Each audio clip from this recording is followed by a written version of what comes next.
योगेश नहीं यार तुम्हारा योगेश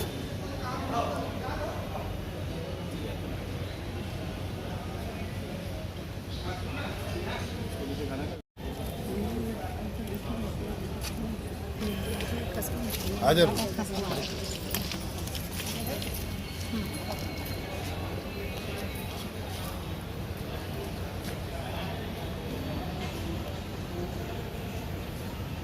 आज हमारे पूरे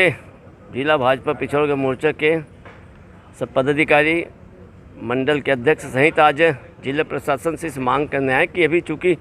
15 अगस्त स्वतंत्रता दिवस होना है तो वो कार्यक्रम जो लगातार हर साल म्यूनिसिपल स्कूल ग्राउंड में होते थे, चूँकि म्यूनिसिपल स्कूल ग्राउंड अभी घास लग चुका है। अब नया स्थल कहीं पे खोजने के बजाय प्रशासन से यह मांग करें कि स्टेडियम ऑलरेडी बन के पड़ा है, स्टेडियम हर कार्यक्रम हो रहा है, तो ये भी कार्यक्रम वहीं पे होना चाहिए ताकि शासन प्रशासन से बहुत के पैसा बच सके, लोग वहाँ पे पहुँच सके। वो बेहतर स्थान है दिग्विजय स्टेडियम, इसलिए ये कार्यक्रम जो होना है जो 15 अगस्त वाले वो कार्यक्रम वहीं हो। इसी मांग को लेकर हम लोग आए, उनको ज्ञापन सौंपना है और प्रशासन से मांग करना कि कार्यक्रम वहीं होना चाहिए, क्योंकि ये बहुत बेहतर स्टेडियम बन चुका है। हर कार्यक्रम लगातार हो रहा है, बड़े बड़े अभी क्रिकेट हुआ, अन्य कार्यक्रम हो रहा है, तो ये जो 15 अगस्त तक जो कार्यक्रम है वहीं पे होना चाहिए, ये हम लोग की मांग है ताकि प्रशासन के खर्चे बच सके।